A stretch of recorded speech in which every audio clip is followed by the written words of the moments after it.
Qu'est-ce que c'est ce joyau au fond de nous?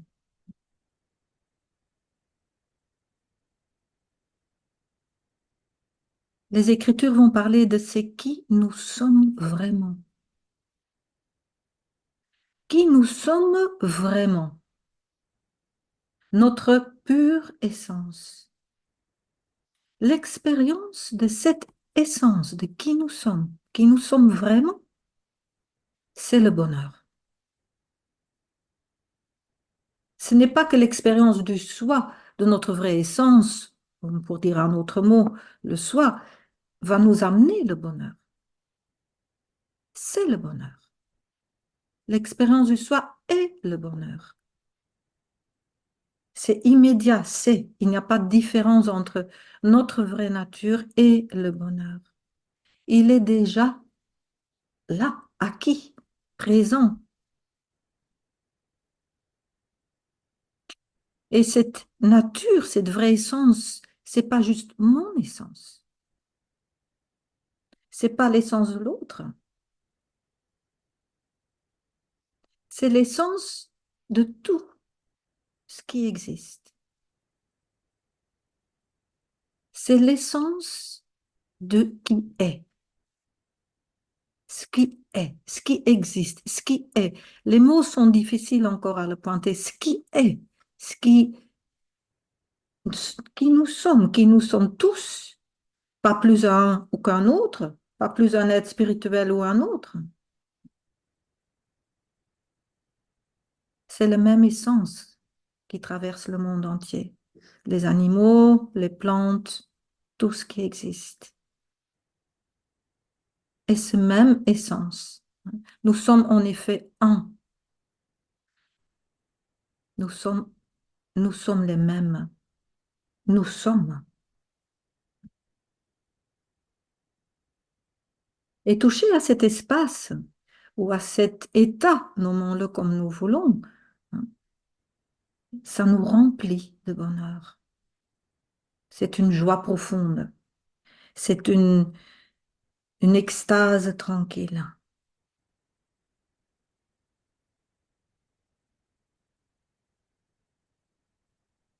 Et pourtant, tant que nous sommes encore identifiés, nous avons l'impression que c'est ailleurs, que je dois le chercher, hein, de soi, que c'est un état, quelque chose à atteindre, à obtenir. Et ça, c'est dû au fait du voile de notre conscience, de notre équipement de conscience, on peut dire, qui font que c'est très inscrit en nous de nous toujours croire coupé de tout comme un sorte de bloc d'une entité avec une frontière qui est le moi, qui est moi, ce moi, hein, que nous vivons comme séparés, comme limités. Et cette tendance à revenir là-dedans, et c'est aussi existentiel, je veux dire, nous sommes aussi créés avec ces tendances, avec cette propulsion, avec cette illusion de nous identifier à ce moi. Chaque être sur Terre va passer par cette impression. Parce que, comme je vous ai déjà expliqué, c'est la conscience qui se voile elle-même. Ce sont les trois voiles successives qui nous contractent, qui nous emprisonnent, qui nous illusionnent. Parce que sinon, ce ne sera pas drôle, hein. Il n'y aura pas de jeu, il y aura pas de, il n'y aura pas la même extase à retrouver l'union, s'il n'y aura pas des voiles. Le premier voile, Anavamala, c'est ce voile qui fait que la conscience se condense ou se cache dans un point, dans une chose limitée. Elle, elle cache l'immensité, ou on peut dire le profond être, par cette limitation, cette illusion d'être limité. Comme si il y aura un bloc de plasticine et on en coupe un morceau et on dit, voilà, ça, il y a un morceau. Ce morceau, c'est moi. La conscience s'identifie à cette petite entité. D'où vient une sensation de contraction, contraignant, euh, insatisfait, éternellement insatisfait, pas rempli, pas acquis, pas abouti. Et vient tout de suite après le Mayama, le voile de la différence. Et les autres, des différents. Différents avec lesquels je vais me comparer. Ça va être mes référents. Est-ce que je suis mieux, moins, ceci, cela, est-ce qu'ils m'aiment, est-ce qu'ils m'aiment pas, est-ce que j'apprécie, est-ce que j'apprécie pas.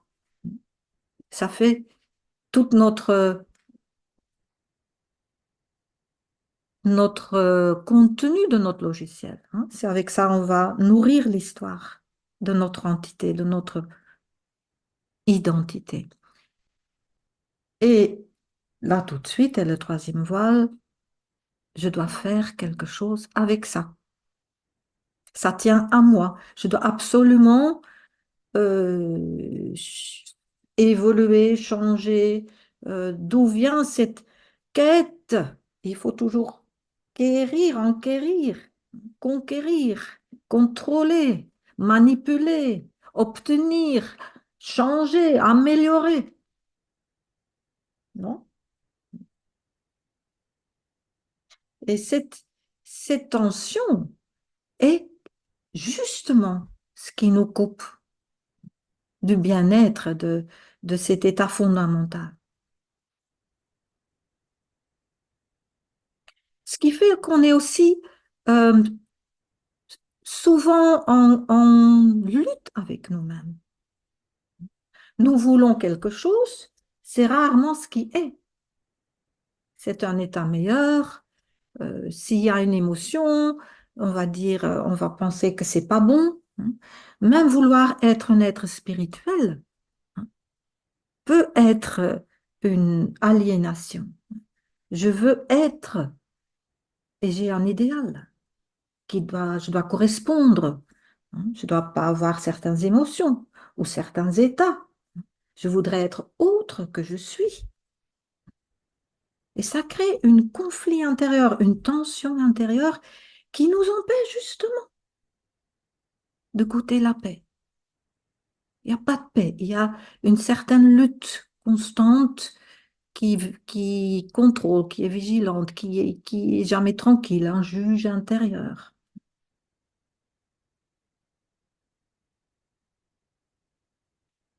Alors ça, c'est en effet l'état dans lequel il n'est pas possible de goûter le bonheur.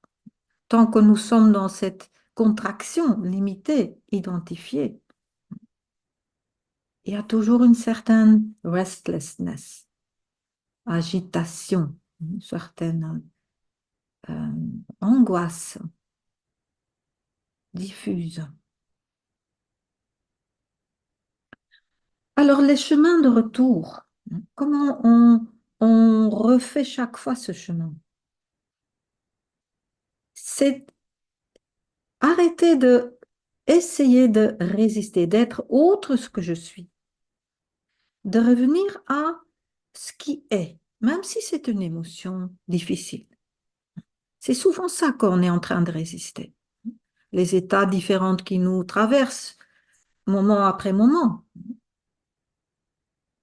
Juste sentir déjà, sentir ce qui est, être avec, se laisser fondre dedans, se laisser habiter. Juste le contraire de ce que sinon on fait, que le juge fait, on ne y veut pas. C'est arrêter, c'est être ce qui est, je suis avec. C'est OK. C'est ce qui est là, maintenant. C'est un peu comme qu'il y aura, imaginons qu'il y aura une toile et nous sommes tous des billes sur une toile. Une toile qui nous coupe de notre essence qui est juste en dessous. Et dans cette toile, il y a des trous. C'est pas difficile en fait d'aller vers les trous et de trouver l'espace qu'on cherche, l'espace infini de bonheur, de paix. Mais les billes sont, si elles sont très occupées à se agiter, à se défendre, à contrôler, à vouloir, elles bougent, elles sont tout le temps en tension. Et du coup, elles ratent les trous. Vous voyez ce que je dis? Elles passent tout le temps au-dessus des trous. Les trous sont là. Les possibilités sont multiples. Mais par l'action, par le mouvement, it is impossible de trouver l'espace, le petit trou et se laisser fondre. Pour cela, il faut cette certaine paix, une certaine arrêt sur image, un certain être là où on est. Être avec ce qui est. De repos, de détente, de c'est OK, quoi que ce soit. Il n'a rien de mauvais, il n'a rien à rejeter, il n'a rien à craindre. Et quand on reste comme ça avec, en pleine acceptation, ou même s'il y a une lutte, on peut toujours être avec la lutte et voir, oui, c'est la lutte. That is it, it's okay.